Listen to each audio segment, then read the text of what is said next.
Take two. Just done a 9-minute video. Sorry, something went wrong. Please try to reconnect.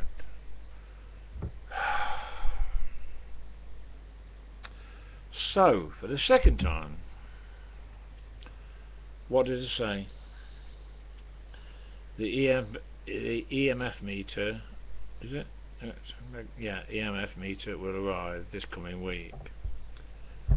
Now, our local cemetery is just across the road there, like opposite Tesco. If I light a fag up in the yard, by the time I get up to the cemetery, I'll still be smoking it, and it's only open during the day. They close it at night because of vandalism.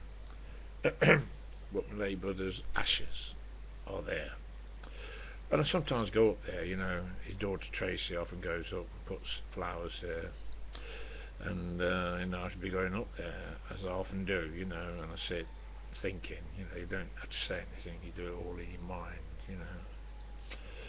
Hey up, Bill.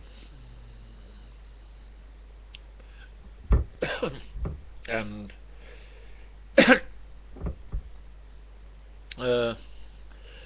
we had a problem here with a mental patient who set fire to my cupboard out there. I sat on the computer one night, and there was a bang, an aerosol can. I got a waste bag. He threw a cigarette end in there, so I rushed out with a bowl of water, and I told the council, get rid of him. He could have caused a serious fire. And in the end, they called a doctor and they certified him. They took him away, so I didn't go to bed in case he set fire to that cupboard. And I slept on the sofa in here, facing the window, waiting to see Shadow walk by us. I was going to snatch the door open. And I thought, I better not hit him. He was a mental patient, and I'm not a violent person anyway. And while snoozing, catnapping on the sofa once, very clearly behind me, I heard my brother Bill's voice. His wife had already passed away. I heard him say, "There he is, look, under the quilt on the sofa." Spun my head round. Yeah, Bill, I know his voice. He was my brother, and that's what I heard him say. There he is, look, under the quilt on the sofa. And Bill was a supreme skeptic. Life after death, load of rubbish arch. Yeah, well, he knows different now.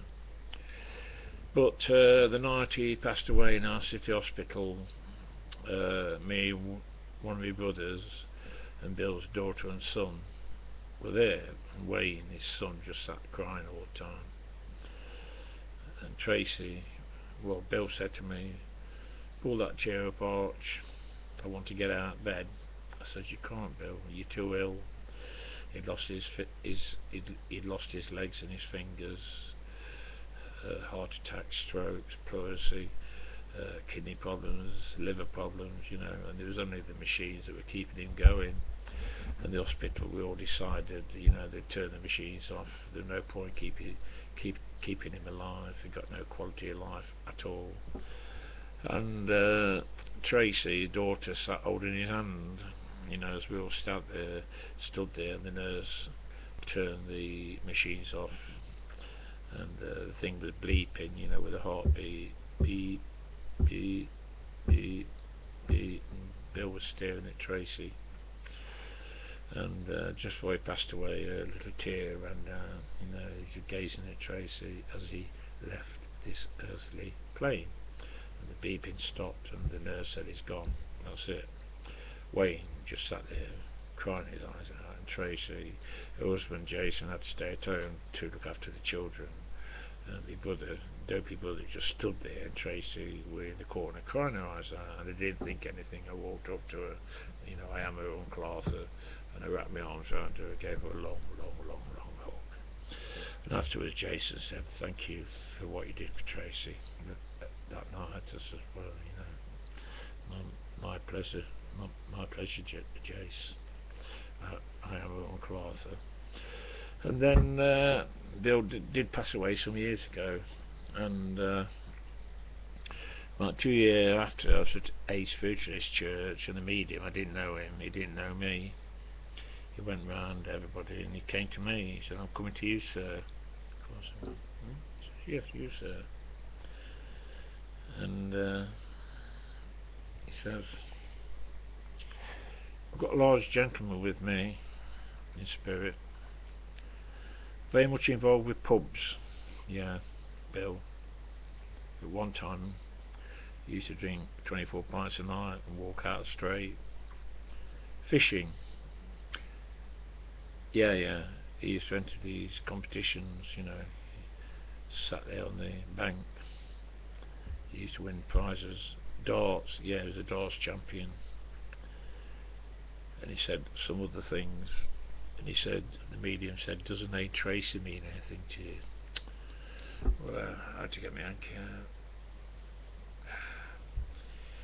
He was holding Tracy's hand as he passed away. Yeah.